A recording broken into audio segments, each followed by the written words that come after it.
पूर्व परिचितों में कितनी तेरी बनी रहे झोंक, और उनके संग कितना परिचित चाहे मैं का लोक।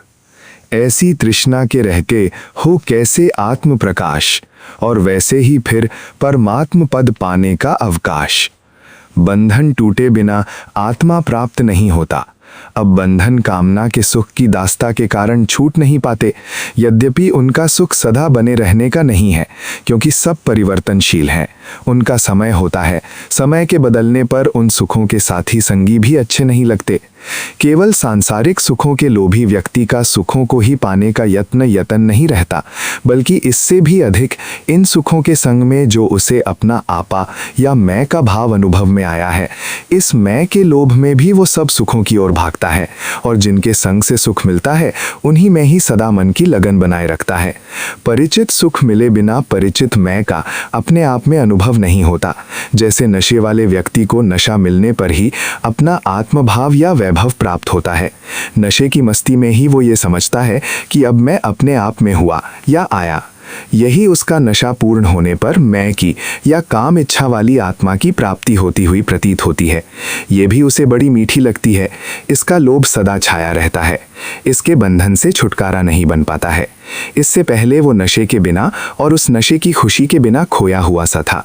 इसी प्रकार जिन जिन से सुख मिलता है, ऐसे परिचित प्राणियों और पदार्थों में ही अपनी मैं मिलती है या सांसारिक आत्मभाव प्राप्त होता है।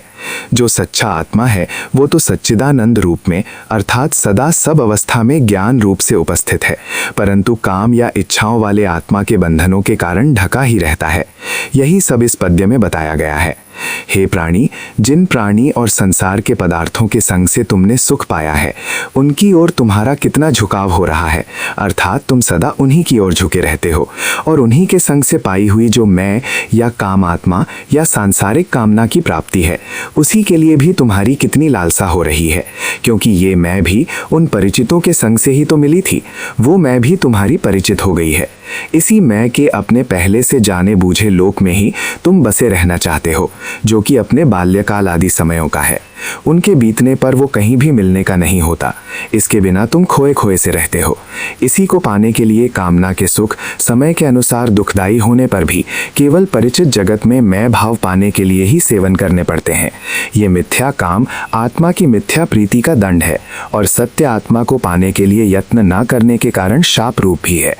ऐसे संसार के सुखों को और उनके संग से मिथ्या मैं भाव को पाने के कारण से ही सच्ची आत्मा का प्रकाश नहीं हो पाता। फिर इसी आत्मा का व्यापक स्वरूप संभाव अर्थात सब में रहने वाला जो परमात्मा शब्द से कहा जाता है, उसको भी साक्षात्कार करके करने का अवकाश या मौका कैसे प्राप्त हो सकेगा। इस सब का तात्पर्य ये है कि जब तक मिथ्या कामना का राग और मोह नहीं छूटता तथा इन्हीं सुखों के संग से जगत में पाई गई मिथ्या मैं भाव का मोह नहीं छूटता, तब तक आत्मा और परमात्मा की प्राप्ति नहीं हो सकेगी, और सदा बना रहने वाला सुख भी प्राप्त नहीं होगा, तथा सब दुखों का सदा के लिए अंत भी नहीं हो पाएगा।